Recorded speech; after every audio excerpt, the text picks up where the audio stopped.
성경 말씀 요엘 2장 28절부터 32절입니다. 구약 성경 1273쪽입니다. 구약 성경 1273쪽 요엘 2장 28절부터 32절입니다. 그 후에 내가 내 영을 만민에게 부어주리니 너희 자녀들이 장래 일을 말할 것이며 너희 늙은 이는 꿈을 꾸며 너희 젊은이는 이상을 볼 것이며 그때에 내가 또 내 영을 남종과 여종에게 부어줄 것이며 내가 이적을 하늘과 땅에 베풀리니 곧 피와 불과 연기 기둥이라.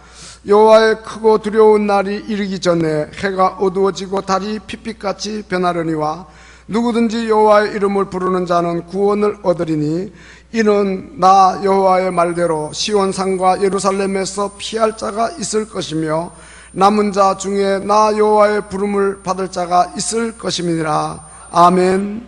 시온 찬양대의 찬양으로 하나님께 영광을 돌리겠습니다.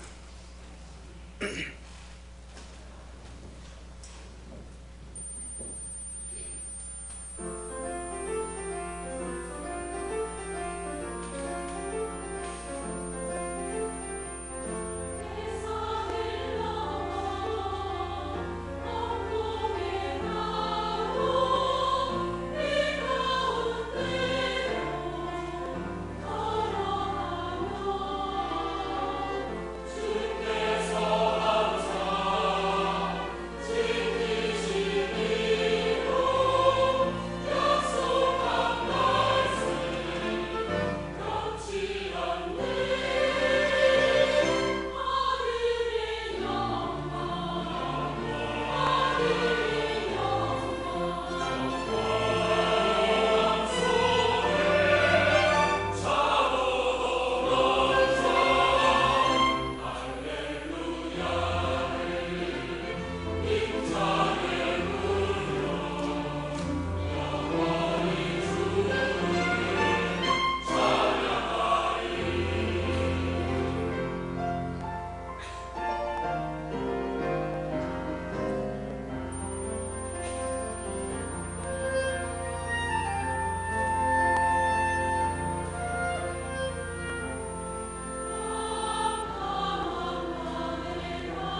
아멘.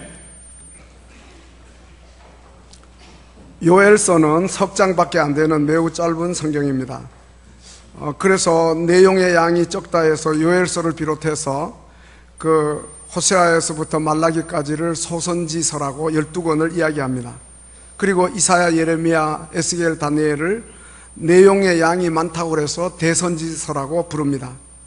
그러나 요엘서가 비록 그 양은 석 장밖에 안 되지만 그 내용에 있어서는 대선지서와 똑같이 매우 심오하고 중요합니다. 특별히 이 요엘서는 신약시대의 성령 강림을 예언하고 있습니다. 베드로 사도는 오순절 때 성령 강림 때에 그때 사람들 앞에서 설교할 때에 이 요엘서를 인용해서 설교하는 것을 봅니다. 이 베드로 사도가 요엘 선지서를 인용해서 사도행전 2장 17절부터 보면 하나님이 말세에 내가 내 영으로 모든 육체에게 부어주리니 젊은이가 환상을 보고 그리고 늙은이가 꿈을 꾸고 또 너희 자녀들이 예언할 것이다. 그리고 내가 내 영으로 내 남종과 여종에게 부어주리니 저희가 예언할 것이요. 그렇게 이야기하고 또 누구든지 주의 이름을 부르는 자는 구원을 얻으리라. 이렇게 본문 말씀을 베드로 사도가 인용하고 있는 것을 보게 됩니다. 이 교회 역사를 보면 시대마다 교리 논쟁의 중심이 달라졌어요. 초대교회 때는 예수님의 신성과 인성 문제를 다루는 기독론이 주를 이루었고, 그리고 중세교회는 성부 하나님의 신론에 대해서 중심이 되었습니다. 그리고 종교개혁 시대에는 교회론과 구원론이 교리의 논쟁이 되어서 천주교와 개신교가 나뉘어졌습니다. 근데 20세기에 와서는 현대교회는 교회 연합 문제 그리고 성령론이 활발하게 전개되고 있습니다. 우리나라도 성령 강조하는 여의도 순복음교회가 또 부흥하고 한국뿐 아니라 세계적인 교회로 성장한 것을 봅니다. 오늘 본문의 요엘의 예언대로 또 그리고 베드로 사도가 설교한 것처럼 하나님께서 이 오늘날 이 말세에 성령을 모든 사람들에게 부으셔서 젊은이에게 환상을 보게 하고 또 나이 드신 분들에게 꿈을 꾸게 하는 이러한 은혜가 있는 것입니다. 오늘 우리가 말세말이라고 하는 이러한 때에 예수님 재림 직전 세상 끝날에 우리가 살고 있습니다. 성경에서 예언한 그리고 예수님이 제자들에게 밝힌 말세의 징후가 그 마태복음 24장에서 밝힌 대로 그대로 우리가 나타나는 시대에 살고 있어요. 종교적으로 사람들을 미혹하는 자칭 거짓 선지자들 많이 출현하고 있고, 또 사회적으로도 국가 대 국가의 대결, 또 국가 안에서도 종족들 간의 대결 점점 심화되고 있어서 난리와 난리의 소문을 우리가 듣고, 군사적으로도 전쟁의 소문을 듣고, 그리고 천재지변으로 기근과 또 가난, 지진과 홍수, 가뭄, 기후의 온난화 현상으로 전 세계가 대변혁이 계속 일어나는 것을 보며 그와 같은 소용돌이 속에서 우리가 살고 있어요. 그런데 또 동시에 그 교회 안에는 이 마지막 때에 일어날 성령 운동이 전 세계적으로 교회 안에 강력하게 일어나는 것을 보게 되는 것입니다. 물론 삼위일체 하나님이니까 성령 하나님이 영원전부터 계셔서 모든 시대에 걸쳐 계속 역사합니다. 구약시대에도 하나님의 영이신 성령이 강력하게 역사하셨습니다. 그러나 구약시대에는 성령의 역사가 모든 사람에게 보편적으로 임한 것이 아니고 특정한 몇몇 사람들에게 제한적으로 나타나는 걸 봐요. 근데 오늘날 예수님 부활 승천하시면서 제자들에게 예루살렘 떠나지 말고 내게서 들은 바 아버지께 약속하신 것을 기다리라 그럽니다.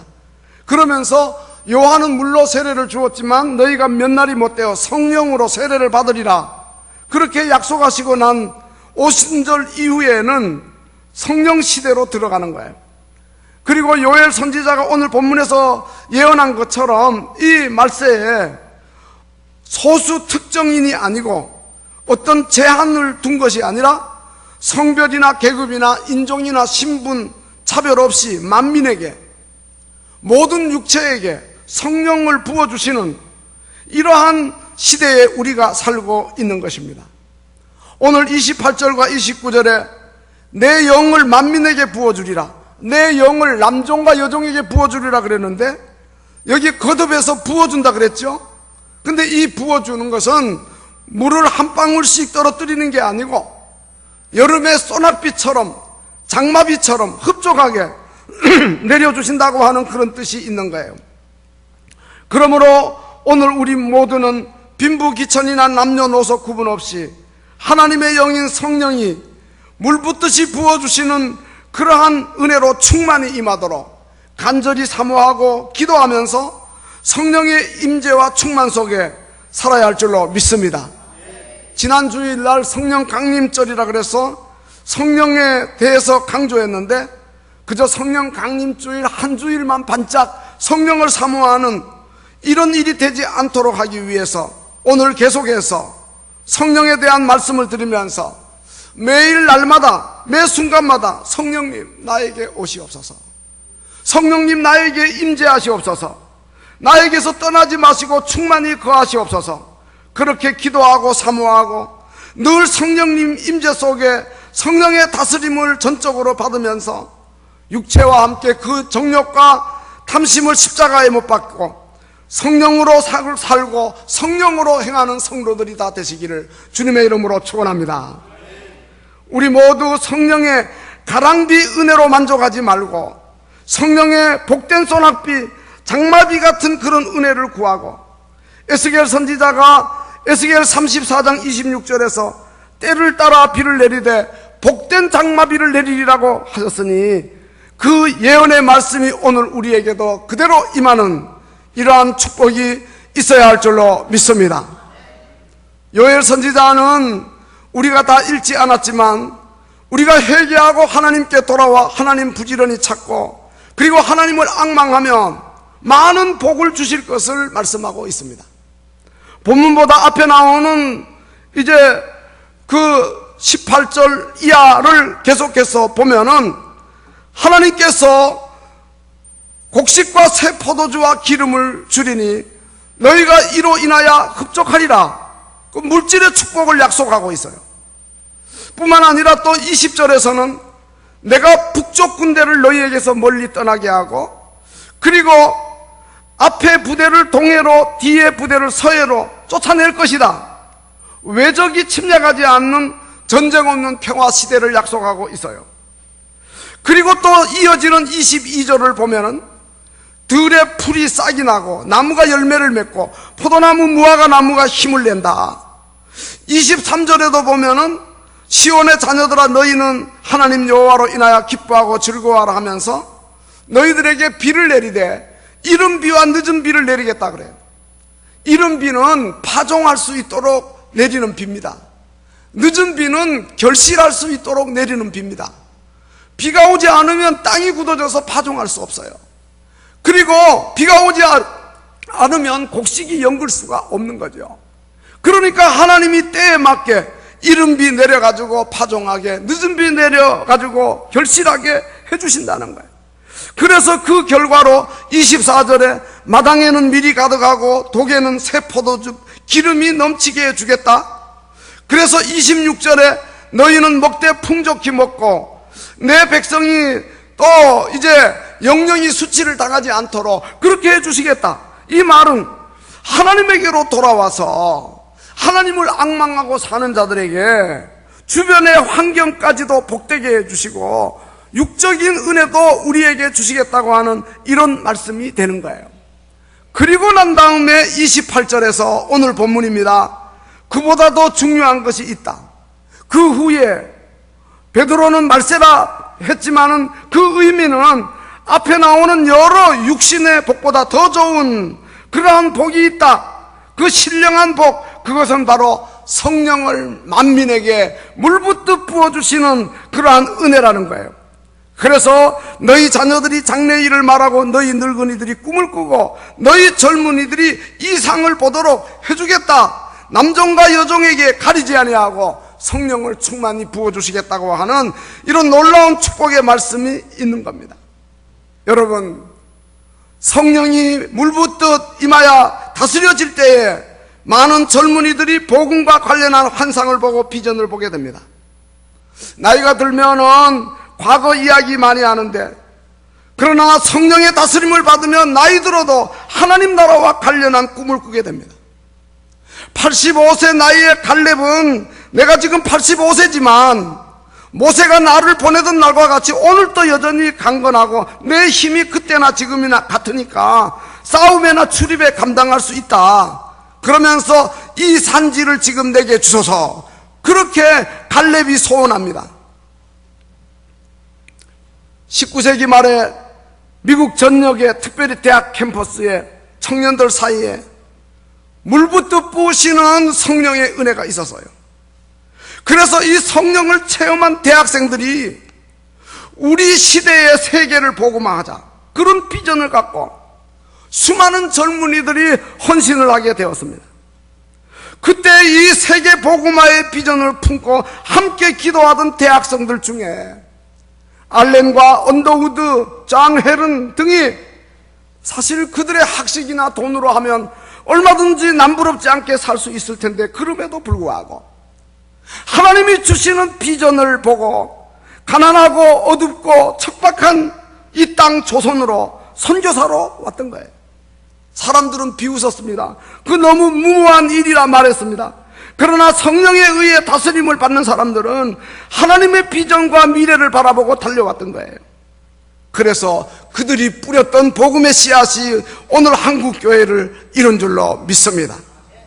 물붓듯 부으시는 성령 충만 받으면 이렇게 젊은이들도 나이 드신 분들도 생각하는 것이 달라지고 말하는 것이 달라지게 되는 것입니다. 많은 젊은이들이 성령 충만 받으면 이상을 보고 또 선교의 비전을 품고 복음 전파를 위해 세계 각지로 나갑니다. 교회마다 단기 선교팀이 있고 또 나가서 장기 선교도 하고, 우리 교회도 해마다 연초에 단기 선교를 나갑니다. 방학 선교도 나갑니다. 1년 동안 선교지에 가 있기도 합니다. 그래서 신학 공부도 하고 목사도 됩니다. 또 나이 많으신 어른들 성령 충만 받고 나면 찬란하고 영광스러운 미래를 꿈꿉니다. 장차 들어갈 영화롭고 아름다운 천국을 꿈꿉니다. 천국을 노래합니다. 성령 충만한 사람들은 나이 들어도 절망하지 않고 오히려 소망 중에 즐거워하는 거예요. 바로 이것이 진정한 복이라고 하는 것이죠. 바울은 고린도후서 4장에서 우리가 낙심하지 않는다. 겉사람은 후패하나 나이 들면 어쩔 수 없어요. 겉사람은 후패해지는 거예요. 그러나 우리의 속은 날로 새롭도다.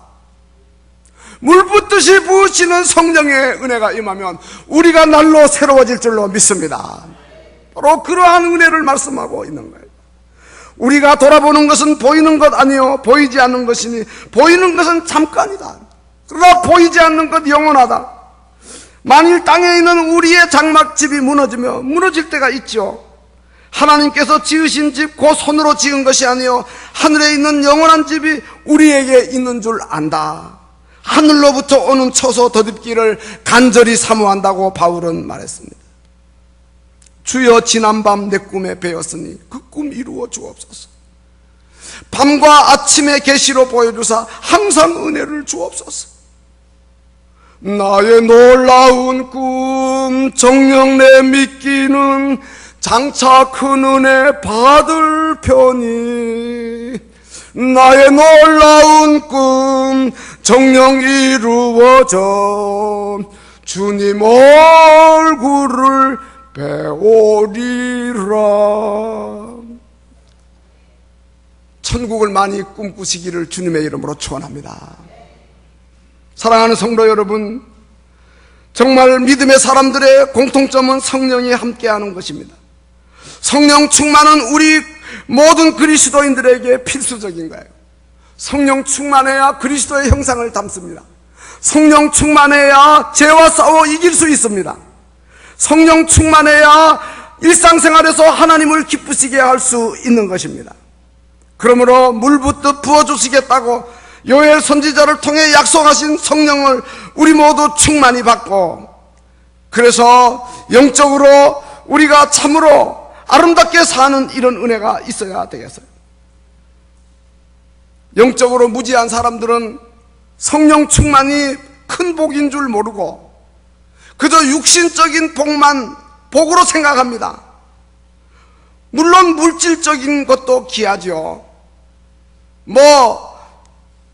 포도즙이 넘치고 곡식이 풍성하고 그러한 복도 중요합니다. 전쟁 없는 평화의 복도 참으로 기대할 만합니다. 그러나 그보다도 중요한 것은 남녀노소 불문하고 만민에게 물붓듯 쏟아부어 주시는 성령의 은혜입니다. 바로 우리는 그러한 은혜를 갈망해야 될 것입니다. 정말 개인적으로뿐 아니라 교회적으로 그리고 국가적으로 성령의 역사와 인도 속에 살고 성령의 임재와 충만 속에 살고 성령님을 전적으로 의지하고 성령님의 전적 다스림 속에서 사는 이러한 놀라운 축복이 우리들 가운데 넘쳐나야 할 줄로 믿습니다. 우리는 지금까지 무슨 축복을 복으로 여기고 만족해 왔습니까? 곡식과 새 포도즙의 축복입니까? 전쟁 없는 평화의 기대입니까? 그것도 좋지만은 그보다 더 큰 축복, 성령을 부어주시는 축복을 사모하고 그 복으로 만족하고, 그래서 주께서 내 마음에 두신 기쁨, 그들의 곡식과 새 포도주가 풍성할 때보다 더하니이다, 다윗이 고백했던 것처럼 이런 은혜가 우리 가운데 넘쳐나야 할 줄로 믿습니다. 그리고 또 진정한 복이 뭡니까? 오늘 본문 32절에서는 누구든지 여호와의 이름을 부르는 자는 구원을 얻으리라 그랬습니다. 여러분, 진정한 복은 구원의 복입니다. 그들이 시온산과 예루살렘에서 피한다 그랬는데 이 시온산과 예루살렘 천국을 상징하는 것입니다. 모두가 다 천국 들어가는 복을 받게 된다는 이러한 뜻인데요, 요엘 선지자가 예언한 이 예루살렘 시온산 천국의 광경을 사도 요한이 계시록에서 보았어요. 요한계시록 14장에 보면 어린 양이 시온산에 서고 그와 함께 14만 4천이 섰다. 14만 4천 구원받은 신구약 성도들을 대표하는 상징적인 숫자예요. 그 이마는 인격을 가리킵니다. 어린 양의 이름이 쓰여져 있고 그 아버지의 이름이 쓰여져 있다. 그리고 그 14만 4천을 요한계시록 7장에서는 각 나라에서 족속에서 백성에서 방언에서 온 사람들인데 그 누구도 그 숫자를 셀 수 없는 큰 무리라. 흰옷을 입고 손에 종려가지를 들고 보좌 앞과 어린 양 앞에 서서 큰 소리로 외치기를 구원하심이 보좌에 앉으신 우리 하나님과 어린 양에게 있다고 노래합니다. 그리고 요한계시록 21장에 보면 저희는 하나님의 백성이 되고 하나님은 친히 저희 하나님 되셔서 저들과 함께하고 모든 눈물을 그 눈에서 씻어주시고 사망이 없고 애통하는 것이나 곡하는 것이나 아픈 것이 다시 있지 아니하는 그 나라로 인도하실 것을 말씀하고 있으니, 사랑하는 성도 여러분, 우리 모두 하나님에게로 돌아와서 하나님을 앙망하여 살면서 육신의 복도 누리지만 또 전쟁 없는 평화의 시대도 기대하지만 그보다도 물붓듯 부으시는 성령의 은혜를 갈망하시고, 그리고 주의 이름을 불러 구원 얻으셔서 시온산 예루살렘 새하늘 새 땅에 천국에 들어가는 귀한 복을 다 받으시기를 주님의 이름으로 축원합니다. 그런데 두 번째로 중요한 내용이 있습니다. 요엘 선지자는 그와 같은 축복의 내용을 말하기 전에 우리가 다 읽지 않았습니다마는 1장부터 2장 그 17절까지에 걸쳐가지고 우리가 다 자신의 모든 죄를 회개하고 그리고 하나님 앞으로 돌아와야 된다, 방향을 바꾸어서 하나님께 돌아와야 한다 하는 것을 간곡하게 이야기하고 있는 것입니다. 다시 말하면 2장 18절 이하에 나오는 그러한 축복을 받으려면 1장 1절부터 2장 17절까지에 나오는 회개 운동이 우리에게 있어야 한다는 것을 강력하게 이야기하고 있는 거예요. 그러면서 1장 5절에서는 무릇 취하는 자들아 너희는 깨어 울지어다, 포도주를 마시는 자들아 너희는 곡할지어다, 경제적 풍요를 자랑하면서 세상 일락에 빠져있는 자들에게 요엘 선지자는 깨어 일어나라고, 포도주에서 이제 그 취해 있지 말고 영적 각성을 가지라고 이야기하고 있고, 또 이제 요엘서 1장 13절 이하에는 제사장들도 굵은 배로 동이고 슬피 울고 단에서 수종드는 레위인들도 너희는 곡할지어다, 굵은 배를 입고 밤이 맞도록 누울지어다, 금식일을 정하고 성회를 선포하고 장로들로 비롯해서 땅의 모든 거민들이 하나님의 전으로 모여와서 여호와께 부르짖으라 그럽니다. 그러면서 요엘서 2장 13절부터 보면 옷을 찢지 말고 마음을 찢고 너희 하나님 여호와께로 돌아오라. 그러면 여호와 하나님 은혜로우시고 자비로우시고 노하기를 더디하시고 인애가 크시사 뜻을 돌이켜 너희들에게 내리려던 재앙을 내리지 않고 또 복을 주실지 누가 알겠느냐, 이렇게 이야기하면서 시온에서 나팔을 불고 거룩한 금식일을 정하고 성회를 선포하고 사람들이 모이고 장로들부터 시작해서 또 어린아이들 젖먹이까지 그리고 신랑 신부까지도 다 골방에서 나와가지고 하나님 앞에 은혜를 구하라고 그렇게 이야기하고 있는 것입니다. 그러면 하나님께서 우리에게 은혜를 주시겠다는 거예요. 그렇게 살면 육신적으로도 잘되게 해주시고 영적으로도 부여하게 해주시고 천국의 은혜까지 누리도록 복을 내려주시겠다고 말씀하고 있는 것입니다. 여러분, 이 요엘 선지자가 어느 시대의 선지자였는지 요엘서 자체에서는 밝히고 있지 않습니다. 요엘서 1장 1절을 보면 그냥 부두엘의 아들 요엘에게 임한 여호와의 말씀이라 그 정도만 나와 있어요.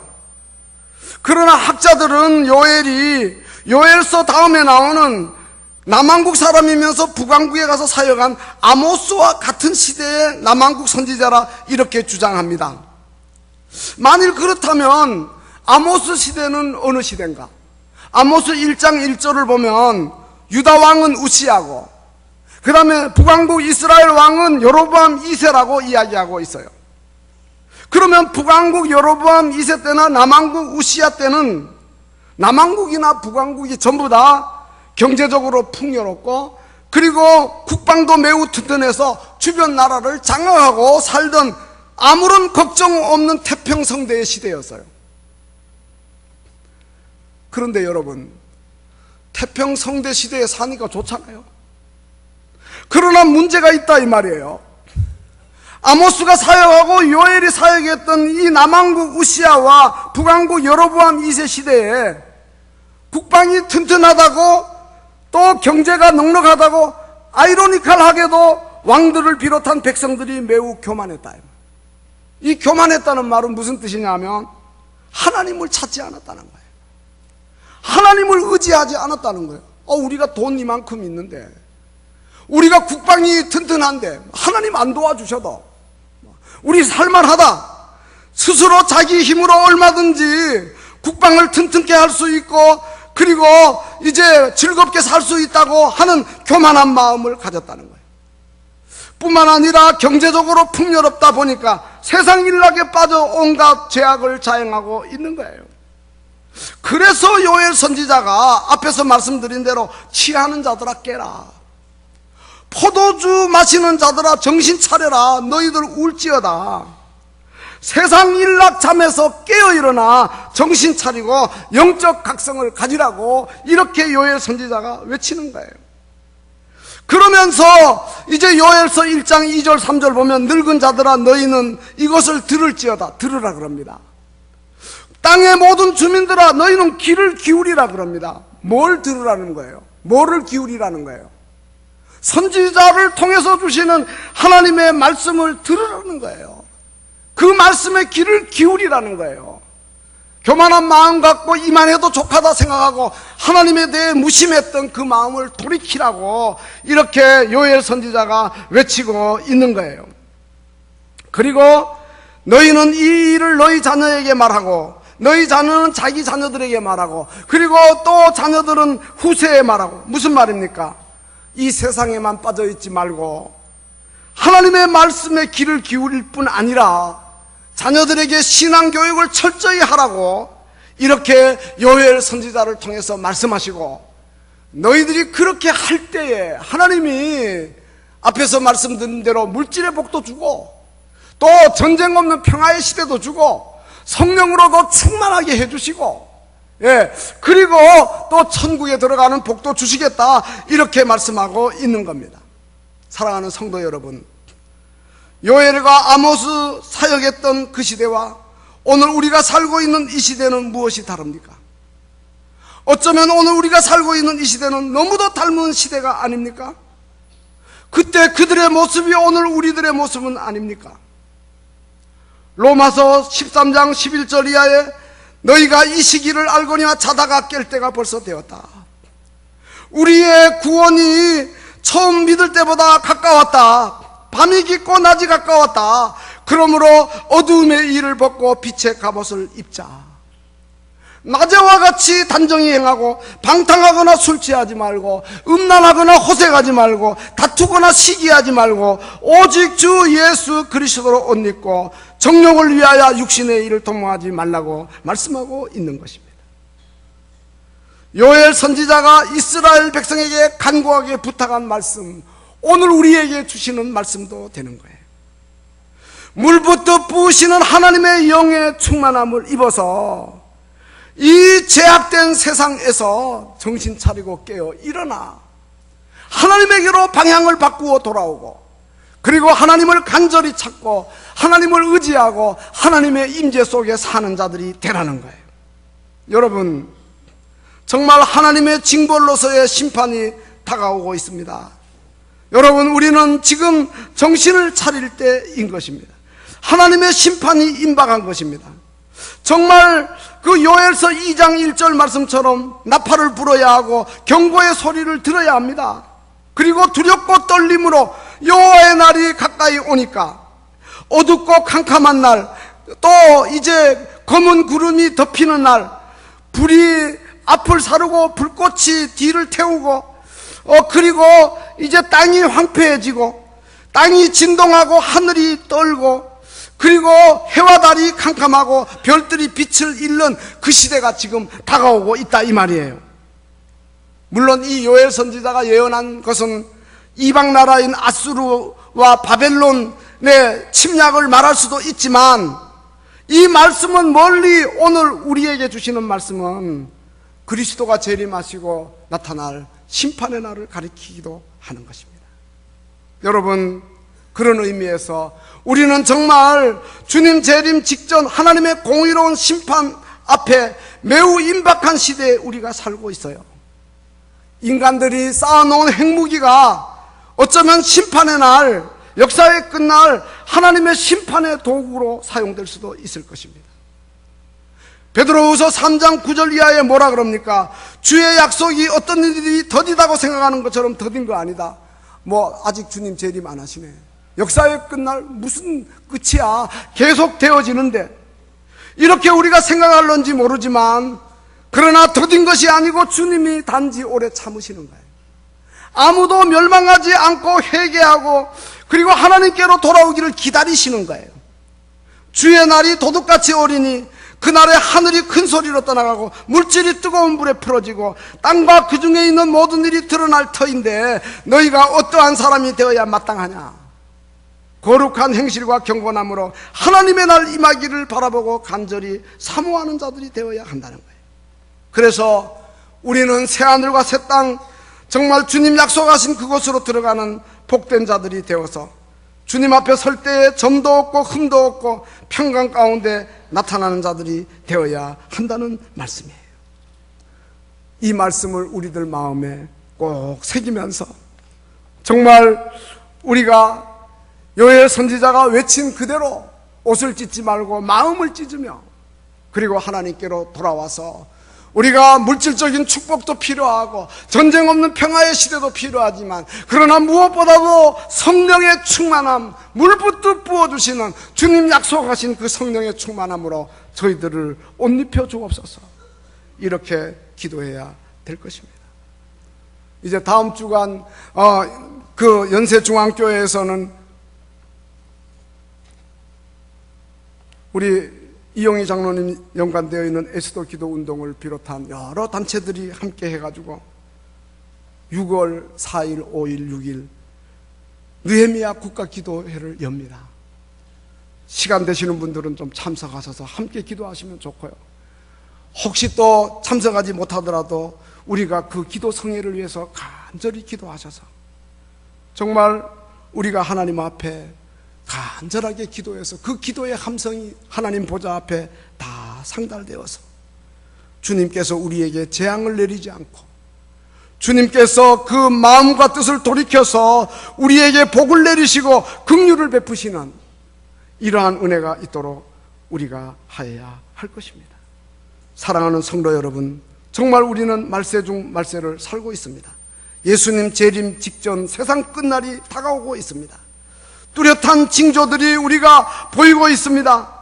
정말 이때에 어느 특정인이 아니고 만민에게, 모든 육체에게 부어주시는 성령의 은혜를 우리가 잊고 참으로 젊은이들이 환상을 보고 비전을 갖고 또 나이 드신 분들이 미래를 꿈꾸고 천국을 그리면서 주님 재림하실 날을 잘 준비하는 복된 성도들이 다 되시기를 주님의 이름으로 축원합니다.